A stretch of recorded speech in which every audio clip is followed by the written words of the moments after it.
Let's explain the conceptual framework in research defense. 1.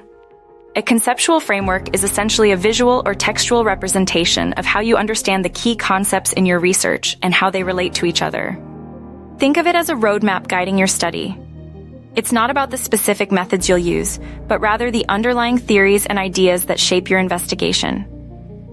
2. It begins with identifying the core concepts relevant to your research question. For example, if you're studying the impact of social media on self-esteem, your concepts might include social media usage, self-esteem, social comparison, and cyberbullying. 3. Next, you'll explore the existing literature to understand how these concepts are defined and how researchers have previously linked them. This involves reviewing relevant theories and previous studies.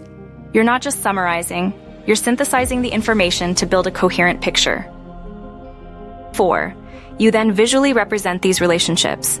This is often done through a diagram, a model showing the connections between your key concepts, perhaps using arrows to indicate cause and effect or influence.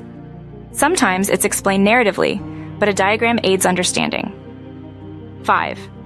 This framework helps to explain why you expect certain relationships to exist. For instance, you might hypothesize that increased social media usage leads to increased social comparison, which in turn negatively impacts self-esteem.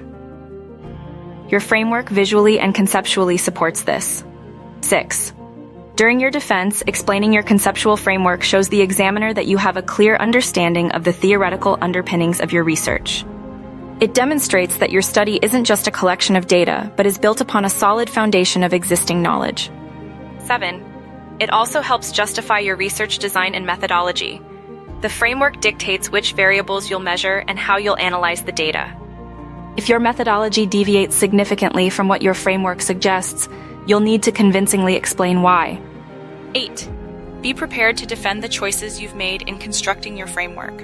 Expect questions about why you included certain concepts, why you depicted the relationships in a particular way, and how your framework aligns with existing literature.